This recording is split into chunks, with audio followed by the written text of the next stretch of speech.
Test of Time session. My name is Jeff Hollingsworth, and I'm here to introduce our session. But first I want to talk a little bit about what the Test of Time Award is. The Test of Time Award recognizes a paper from a past SC conference 10 to 25 years ago in a rolling window that represents, in retrospect, the most significant paper over that period of time that has yet to have been acknowledged.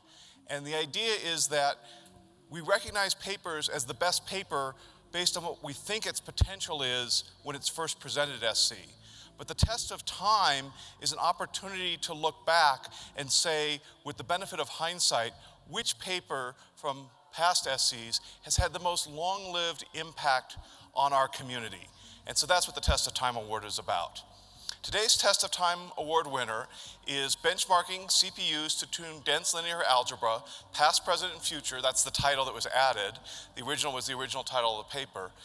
The paper was originally co-authored by Vasily Volkov and James Demmel from UC Berkeley, both at the time. Vasily has now moved on to NVIDIA. Unfortunately, Vasily could not be with us today, so Jim will be presenting on our behalf and will be telling us about it. So I want to introduce Jim, and his career is so illustrious I had to write a few of the points down to remember all of them. He is the Richard Carl Demmel Distinguished Professor of Computer Science and Mathematics at the University of California, Berkeley. He is a member of the National Academy of Sciences, National Academy of Engineering, and the American Academy of Arts and Sciences. He is also a fellow of the ACM, IEEE, and SIAM, and also a past winner of the IEEE Computer Society Sidney Fernbach Award. So Jim has obviously had a very illustrious career, and this paper is one of the many highlights, and so we're all looking forward to his thoughts both about the work as it was originally presented, as well as his thoughts about its impact going forward. So please welcome to the stage Jim Demmel.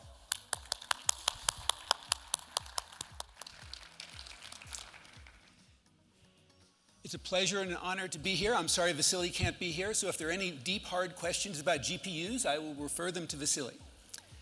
So this course, is the outline of the talk. I'm going to recall the contributions of our Supercomputing 2008 paper, which won the Best Student Paper Award at the time. And it's still taught every spring in our CS267 class, our parallel computing class, which has about 100 local students and 200 remote students. And so the good news is that I'm used to teaching this material every year. So it was an easy preparation to give this talk. So after I review that work, I'll give you some examples of the impact that it had in terms of the other people who've cited it. And then I will talk about how our work and that of many, many other people has evolved over time. And so I would say the big takeaway from that paper is that we should minimize communication. And that was in two ways in that paper, between the CPU and the GPU, of course, but also the use of shared memory and the memory hierarchy of the GPU.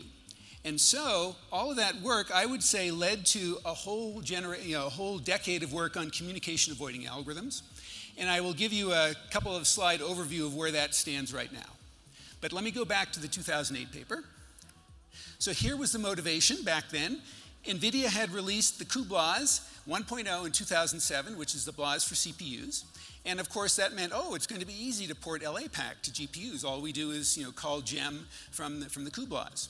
So here's some data that showed what would happen if you tried to do that. So the horizontal axis here is peak speed, so right is good. And green is the GPU, and black is the attached CPU from Intel. And so obviously the GPU had a peak of 350 gigaflops at the time, much, much better than the CPU. But cuBLAS 1.0 only ran at about a third of peak, whereas the Intel gem routine ran at very close to peak. And then if you did the obvious port of LAPACK by calling the matrix multiply on the GPU, it was actually slower than Intel, right? So why would you bother buying a GPU? So this motivated us to do several things. First of all was to understand what is inside the very complicated architecture of a GPU. And what Vasily basically did was reverse engineered the architecture of a GPU. And that led to new coding recommendations for how you get high performance, which disagreed with what NVIDIA was telling people at the time, and new algorithms, new variants of LU, QR, and Koleski, which were much, much faster and basically reached nearly the peak speed that was possible based on his analysis. So here, I'm not going to tell you about all the hardware of a GPU, because this is old stuff anyway, but a little picture of the memory hierarchy is important. So there was register files, 64 kilobytes. Those were where all the data was taken for vector operations. That's where the fastest operations were done. But there were lots and lots of those separate register files because there were lots of processors. If they wanted to share any data, that had to go into shared memory, which was much smaller and much slower. So the question is, how do you divide the use of that memory? And so the shared memory permitted all these other processors to access it, but it was, as I said, up to 4 times smaller and 4 times lower bandwidth. And also, if you had a vector instruction and all its arguments were from the register files and the answer went in the register file, it also went significantly faster than if any of its operands came from the shared memory. So that is what we had to deal with in order to understand it. And this is, there's a much more complicated model of the architecture. I'm not going to go into those details. So here are some of the coding instructions that Vasily came up with. The first 2 agreed with NVIDIA. The second 2 disagreed with what NVIDIA had at the time. The first one, that's easy. You minimize communication with the CPU memory between the CPU and the GPU. That's quite slow over this PCIe bus. Then you want to keep as much data in the registers as possible because that's the fastest memory and that's where all the vector operations are done. But in contrast to what NVIDIA said, you want to use as little shared memory as possible because it's smaller, slower than registers, and so we should use it for communication only. And his detailed performance modeling said that even if you do that, you're limited to 66% of peak speed of the Saxby operation. Peak meaning all the operations, input and output, are from the register files. The other recommendation that disagreed with NVIDIA was how long your vector length should be. NVIDIA said make them as long as possible, which is 512 words. And it turned out it was better, much faster, to use shorter vector lengths. And the reason for that is that if you have a loop with scalars in it, those scalars are going to be replicated this many times, VL times. So you use up all these registers making copies of the same number over and over again, and it means you can have less parallelism. But so with 64, you only have to make 64 redundant copies, but you still get nearly the peak speed of the machine. So this is the takeaway points from a much more complicated model he put together. And so the final matmul code, which I'll show you, turned out to be quite similar to the vector matmul implementations that had been done either for the Cray or the IBM 390. So here is what the code looks like. It all fits on one slide. And basically, it's a tiled matrix multiply, no surprise. But the tiles are not square. It turned out the right thing to do was to have a 16 by 16 tile of the B matrix that was stored in shared memory. And then you had 64 by 16 tiles of the A and the C matrix, because you're doing A times B equals C. And so the inner loop is unrolled. It turned out that unrolling was the right way to do it. And so each of these little lines here is doing a Saxby of length 64. The whole thing is doing a rank 1 update, and the whole loop is doing a blocked 64 times 16 times a 16 by 16 tiled matrix multiply. And this turned out to hit all of the limits that were imposed by the GPU architecture. And here's the performance results. So here is the original cuBLAS, and this is for square matrix multiply. So the horizontal axis is the dimension, the vertical axis is percent of peak. And since we're taking one argument, the B matrix, from the shared memory, we could only go at 66% of peak. So that's our new speed limit. And we got to 60% of that, as opposed to 66, whereas the cuBLAS were only going at 37%. Okay, that seems pretty good. Where have we gotten so far? So now let me compare the old stuff and the new stuff. So the peak speed of the machine is now in this green color, dark green color, and it's at 66% of peak. And of course, that's still much faster than the attached CPU. The new cuBLAS implementation was going at 60% versus 66, so that's much faster than the old one. And I should say that this was immediately put into cuBLAS 2.0 by NVIDIA. But now, if you still went to LAPACK and replaced GEM by the GPU one, it was still not very good. It was a little bit faster than the CPU, but not much faster. So the question is, where did all the time go? There was still a lot of bottlenecks that had to be solved. So let me give you some more performance plots. So it turns out, well, what do you do in Gaussian elimination? You do pivoting. That means you have to take rows and swap them. It turns out that's incredibly expensive just to swap 2 rows in a matrix. It depends very much on the data structure. If you use the traditional LAPACK data structure, column-wise, then this is how long it takes to swap 2 rows. if you do row-wise data structure and you swap 2 rows, it's all stride 1, it's 40 times faster.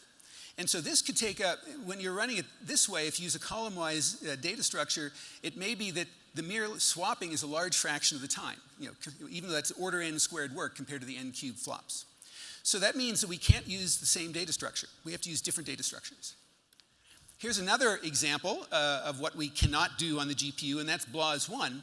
So here is the speed of just scaling a single column, which is what you do in the inner loop of LU. And the horizontal axis is the length of the column, the vertical axis is time, and just calling the subroutine, starting the GPU call is about 4 microseconds, and that's completely dominates all the time it takes to do the rest of the operation. So you can see that this is all these BLAS1 calls are going to completely dominate the cost. So let's put that together and ask, all right, in LU, what do? You have to take a panel. That's an n by, let's say, 64 panel sub-matrix, and you need to factor that. That gives you the data to do the matrix multiply. So let's compare the time it takes to do the speed with which we can do that on the CPU versus the GPU. And so vertical axis is gigaflops, so up is good. This is the size of n n by 64 panel factorization. And you can see that until n gets up to 14K, the CPU beats the GPU. So that means that we should definitely be doing all of the BLAS1 and BLAS2 work on the CPU and the BLAS3 work on the GPU. And this bound assumes that all the flops were free. All it was the cost of the 4 microseconds to call the subroutine, and we still would be wanting to use the CPU up to 1500. So what's the takeaway from all this? This is what we had, what the final design turned into. We're going to use the GPU only for matrix multiply, none of the BLAS2 or BLAS1. So we're going to do all the panel factorizations in the CPU. We're going to try to overlap work of the CPU and GPU as much as possible. And so the GPU is going to be updating the matrix while the CPU is factoring the next panel. That's sort of a standard trick that's used in Scalapack and many parallel libraries. We're going to have 2 different data structures. We're going to have row major layout on the GPU and column major on the CPU. That means whenever we transfer data back and forth, we're going to be transposing the matrix over and over again. That's still the fastest thing to do. The other thing that changes the numerics of the algorithm slightly is we want to update the short fat panel of the matrix with a matrix multiply, because that's what GPUs do fast. Now, if you look at the traditional implementation of LU, it does it with a triangular solve of a little 64 by 64 triangular matrix. That's too slow. But that's a well-conditioned matrix. That means we can invert it on the CPU, send it to the GPU, and just do a matrix multiply. And we can make sure that's stable by just checking the norm of L inverse. But that's what pivoting is for, to keep that small. So that moves more of the matrix multiply over to the GPU. We'll use variable size panels for load balance. As at the beginning of the run, the size of the panels keep getting smaller and smaller as you go along. So we'll change the width of the panels. And then if we have multiple GPUs, which we do of course, then we'll use a column cyclic layout. So one GPU will get the even numbered columns and the other GPU will get the odd numbered columns, and that's all consistent with the row-wise ordering.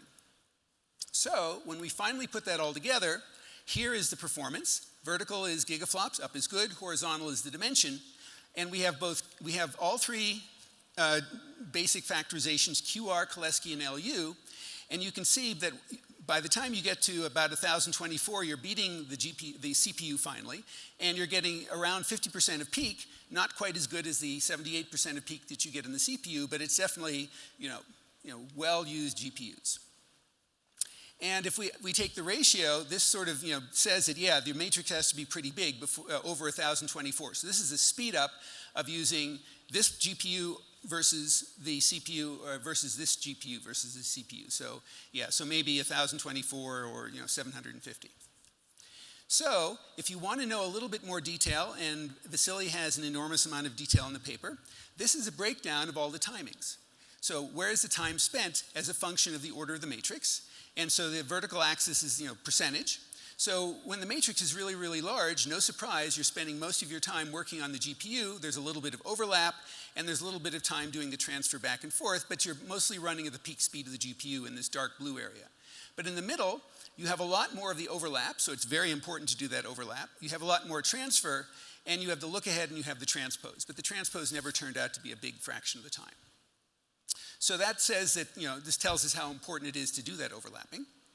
The other evaluation you can ask is how important are any one of these individual optimizations. So here, versus the order of the matrix, is how much you would slow down if we left out any one of those optimizations that we did. So for example, if we left out overlap of the CPU and GPU, then this narrow black line says we'd go up to 30% slower, depending on the dimension.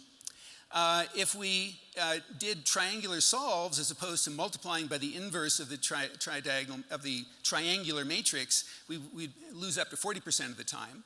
And if we didn't do all of that pivoting, with the transpose, we would lose, a factor of 2. So that was an important thing to do. And so finally, here is the results. So again, we only get 66% of peak that we're aiming for because we're using the shared memory. We get 60% versus 66% for our gem routine, and LU runs at a pretty close high fraction of that peak versus naive, and it's certainly much faster than that. So that's a summary of the contributions at the time when we presented the paper. I want to now talk a little bit more about how time has marched on, but I do want to give credit to, we did build on a lot of other people's work, when this paper was built. So in particular, all that work on micro benchmarking and, not trusting the manual and all of that, that was, motivated in part by these two important papers where people tried to do GPU benchmarking and understand what the architecture looked like.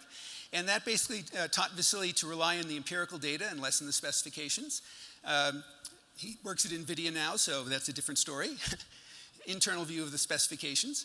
And he also, the instruction set was not so carefully defined at the time, and so he used a third-party disassembler of GPU binaries based on someone who had reverse engineered all the instructions of the GPU and looked at, so he could figure out exactly what the instructions were, how they overlapped, what the overheads were of all of it. And so that was also an important part of this work. So how do we measure impact? Being an academic, I'll look for some numbers. So there are 939 citations. That's nice, I guess. You could also compute the H-index of a paper. I hadn't heard that before, but when you look at the Google Scholar page, you realize, that's not hard to compute. So 65 papers that cited our paper were themselves cited at least 65 times. I don't know if that means anything. It's kind of amusing. But more importantly, then, what do all of those people say that they learned from our paper? One of the most common comments was it was the first to approach theoretical peak performance for dense linear algebra on GPUs because of all that analysis. It was better than the vendor-tuned implementation. Of course, they adopted it very shortly. It changed the conventional wisdom, for example, the advantages of lower occupancy using fewer warps and shorter vector lengths, which was the opposite of what was in the NVIDIA manual at the time. All the accurate and careful analysis of the architecture and the algorithm. A lot of other people, built on it and built even better libraries like Magma, from the University of Tennessee. And it also, there was sort of a caveat in the middle of the paper that said, we need this synchronization operation, this barrier, but we're making this assumption that there's memory consistency in the NVIDIA manual, but it doesn't say that anywhere in the manual. And the next release of CUDA had a synchronization function which promised to do it right. So that's an important thing that was in there. So that is sort of a narrow view, perhaps, of the impact of this paper, and I'm very honored to have that be selected. But what I'd like to do is talk about what came next. What was this the beginning of? And I would say it's been over a decade since then, and what came next was communication avoiding algorithms. Because the takeaway here, is that from the paper is that communication is expensive, right? Whether it's between the GPU and the CPU or between shared memory or not.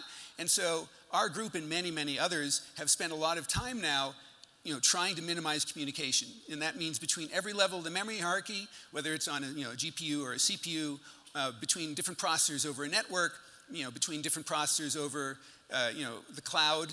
So there are all sorts of different ones. So let me just give you some sample speedups and tell you where things stand now. So there are sort of three categories of algorithms that have been invented by various people. The simplest one, so to speak, involves just doing the same operations as the traditional algorithm, but in a different order.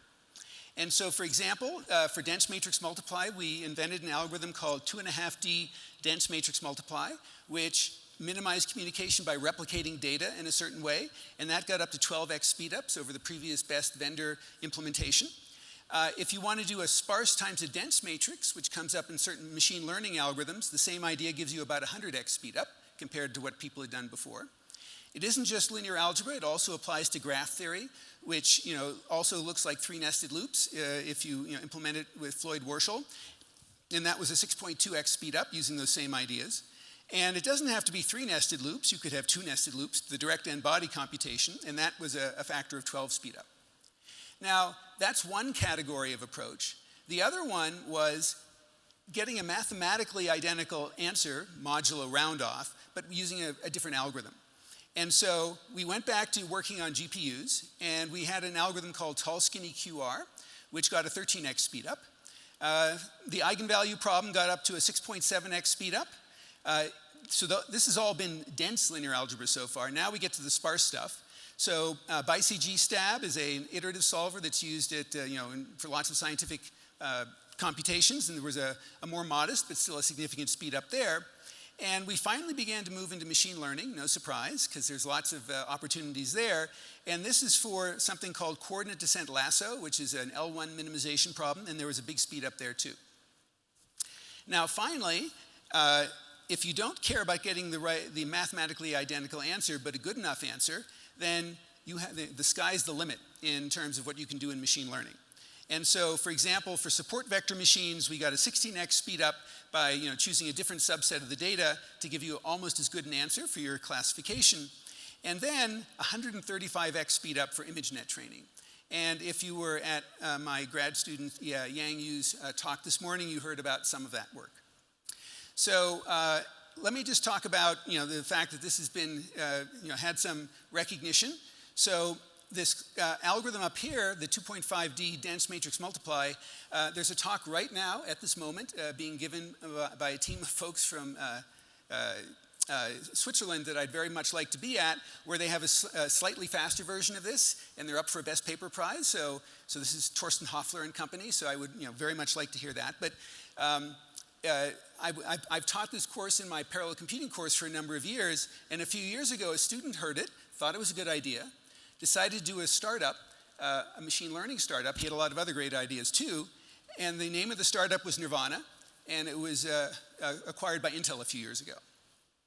So this tall skinny QR won a best paper prize in 2016.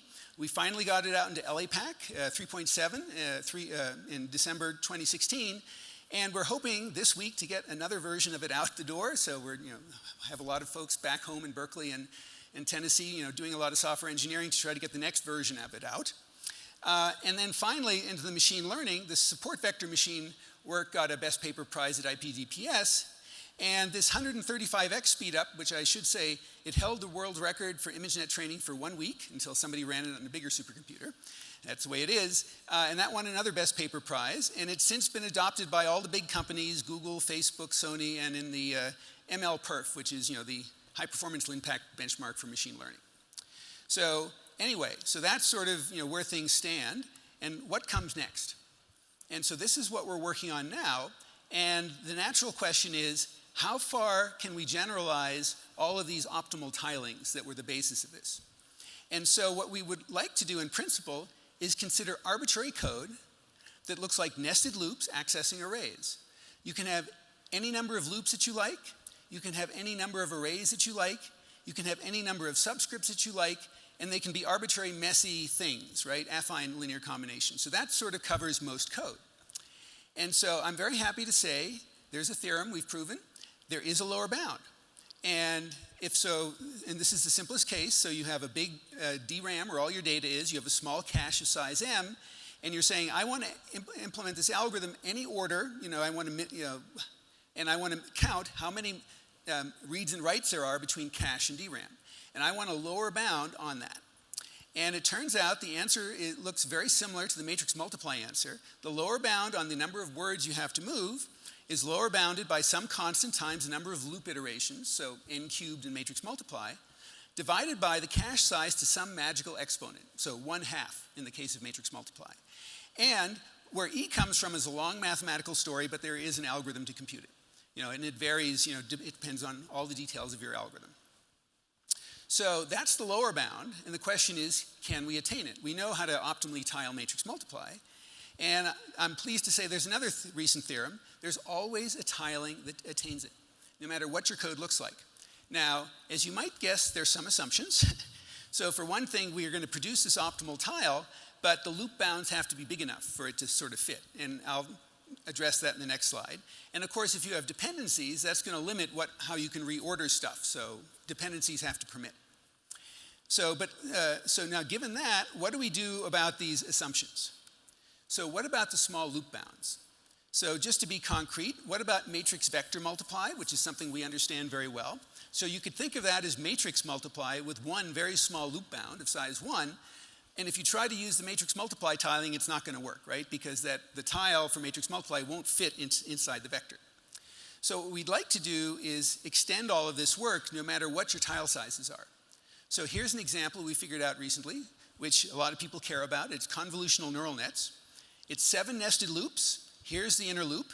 So I have a bunch of images, I have a bunch of filters, I have some outputs that I want to compute, and I'm looping over the height and the width of the images, the number of channels or colors, whatever you want to call it. I have k filters. Each little filter is of size r by s, and I'm going to produce a whole bunch of them in this output. And so, depending on all the limits on how big your filters are and everything else, it turns out you can take it's kind of a combinatorial explosion, but there is a lower bound, and it reduces to just 5 cases, and we have an optimal algorithm in every case. And in the most common case, it says you can beat matrix multiply. So everybody likes to use matrix multiply to implement this by doing copying of all of this data into some bigger matrix and replicating it and then just calling gem. It turns out you can beat gem, in theory, by this factor. So this is r times s, that's the size of your filter. And then sigma h and sigma w are constants. They're how far you shift the filter at every step. So that's sort of the magic thing, and we have an algorithm that actually attains it in all those cases. Now, does it beat hypertune matrix multiply in practice? Not yet, because there are all these other optimizations people put in there, but this is sort of a step in that direction. So, and there's lots and lots of other ongoing work dealing with small loop bounds in general. I have a student just sent me a theorem which he claims solves the problem in general. I haven't proofread it yet, that's why I'm not going to talk about it. The trick about replicating data, that gave us the 2.5D matrix multiply, we think we know how to extend that to lots and lots of other algorithms, and then dealing with dependencies, lots of things to do. So this is joint work by a whole, village, if you like, including, people at Berkeley in our group now, former students, faculty at Berkeley and lots of other places, and let me call out, of course, Jack Donguera's group, Laura Grigory's group in INRIA, and in particular, let me point out Kathy Ellick, with whom I collaborate very closely, both on avoiding communication and raising 2 children. Now, that may sound like a contradiction, but you just have to be careful about what kind of communication you avoid. So, if you want more details, we put out a 155-page survey just of the linear algebra stuff back in 2014, and we're working on a book right now for SciAm that covers things much more generally. And we also teach this every spring semester, and it's webcast to anybody who wants to look at it. And you can see all the previous videos, in 2019, and we'll teach it again in 2020. So, to summarize, it's time to redesign all linear algebra, machine learning, n-body algorithms, software, and ideally, we'd like to put all this in compilers so that you don't have to learn all the math every time you want to write code. The compiler knows it. And what it all has in common is don't communicate.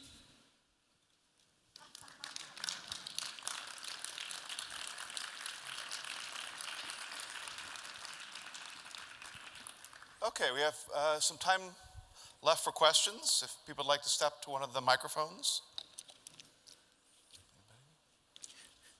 Maybe while they're making their way up, I'll ask one question. Please. So one of the most interesting lessons I heard in the original paper was either don't trust the vendor or the vendor doesn't tell you everything. Has that changed? Will that change? Or is that really sort of a long-term lesson for all of us? So let me just say that based on our subsequent experience with students doing internships at various companies in Silicon Valley, it's still important to do those internships to see how things really work on the inside. Sure. And I guess the follow-up is... I don't want to say exactly which companies. So. Fair enough. But I guess my follow-up is, oftentimes when I've worked with those companies and you come in and approach these things, the conventional wisdom within the company may not actually match the reality of what the hardware how it might be best utilized. The vector length example you gave being a good one. So do you think that's still going to be the case, that it will always be the case that sometimes people who didn't design the hardware might be able to figure out how to best use it? So I had a related conversation with two folks at some of these companies. So for example, I asked Dave Patterson, who's involved in the TPU, whether they had anybody at Google, which is enormous, of course, porting all sorts of standard linear algebra libraries to the TPU. And he said their current model was to wait for customers to ask for specific things and then port it. And I think that when you think about a whole class of algorithms as a whole and ask what do they have in common and what does that imply about the architecture, like linear algebra, then you get different insights than if you do things one-off. Okay, thanks. Anybody else have questions? Microphone 4. Hi. Is there similar work for block recursive matrix algorithms where you might change the size of the blocks and the proportions of the sizes of the blocks? So there's several possible answers to your question. So can you hit the communication lower bounds by using recursion? The answer is yes, many times. You can't necessarily hit so we have lower bounds both for latency and for bandwidth.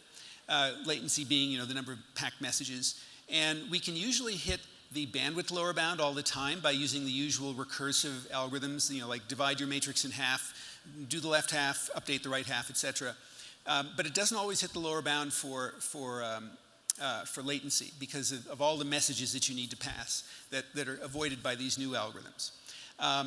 The other example was an algorithm called Karma, which is a recursive communication avoiding matrix. I'm getting the order wrong, but the idea was it was a version of the 2.5D algorithm, which did replication, but it worked on arbitrary dimensions and arbitrary number of processors, where it wasn't obvious at the beginning that you were going to divide things up into squares and cubes and replicate in that way.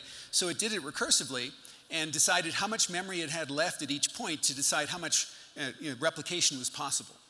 And that worked much better on many more general matrix sizes than the original algorithm did, which was just designed for the square case. And I should say, Torsten's talk at this very moment is about an extension of that. So, over at mic 5. Hi. Thanks for the awesome talk. Just question about the mathematical lower bound theorem.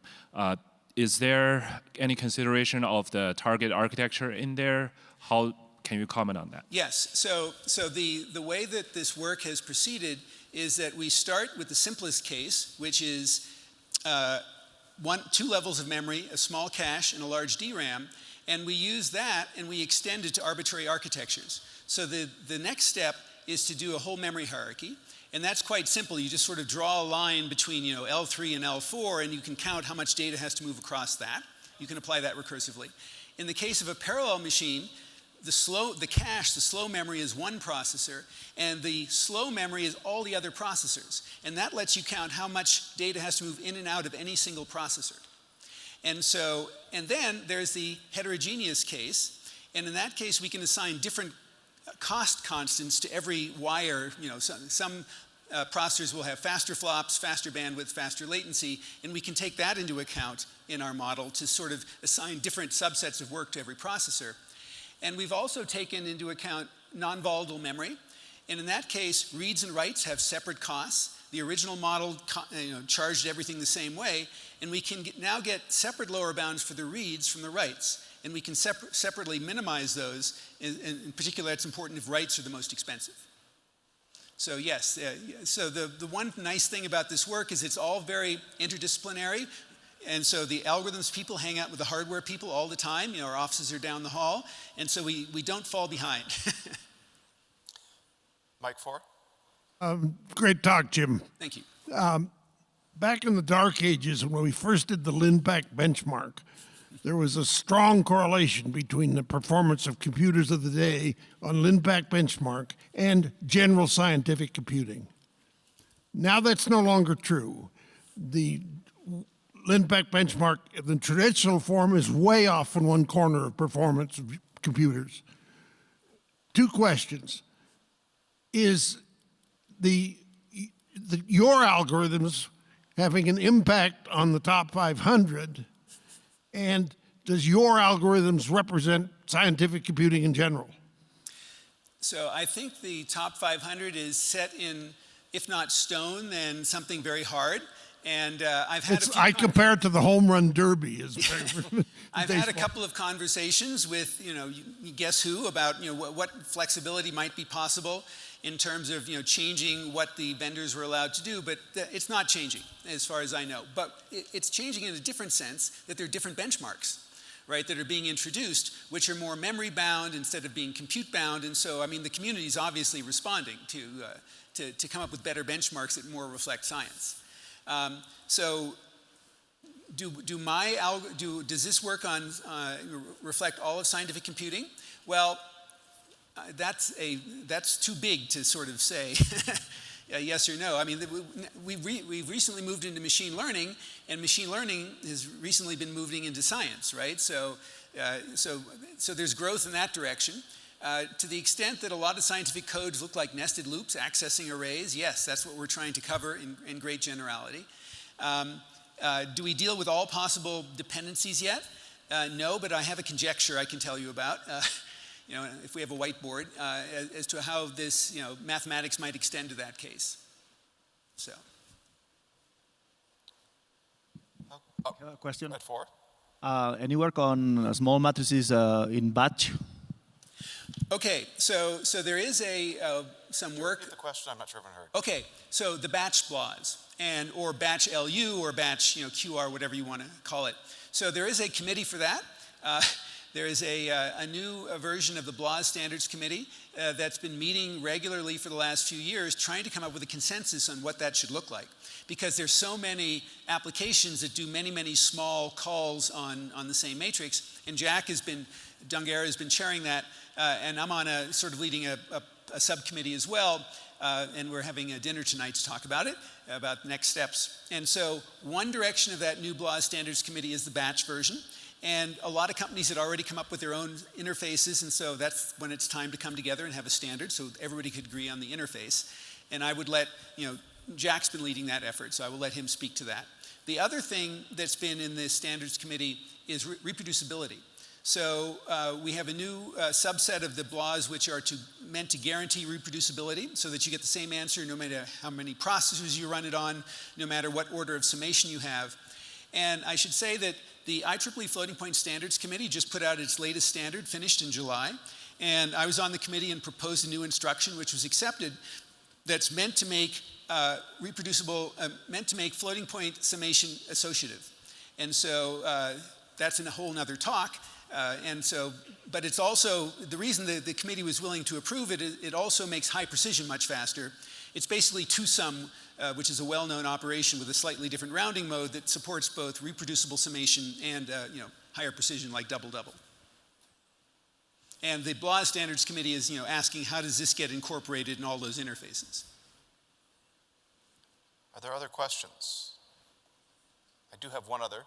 A number of us have worked in the field of auto-tuning. You didn't mention auto-tuning today. Yes. What is your current view on the role of auto-tuning in all of this? So I didn't put up all the detailed slides, but Vasily spent a fair amount of time. He built all these performance models, but then the performance model says here's the range of parameters that is likely to produce optimality, and then of course he did extensive testing to finally pick the right ones. So there's a large effort by the Department of Energy right now, and I'm part of that, to extend auto-tuning to much larger scale problems where you can't write down simple performance models Sure. because it's a climate code or whatever. Even scale-a-pack's too hard. Right. And so we're building a machine learning toolkit, which is based on Gaussian processes, which it's basically will treat an application as a black box, sample its speed in certain places, build a model, say we're the best likely parameters are, test more in that direction, and automatically build a model which it then optimizes. And so we're hoping that will, solve many. Finally scale auto-tuning to full application. Yes. Great. Thank you. If there are no further questions, let's thank our speaker one last time. Thank you. Thank you. And congratulations on your paper.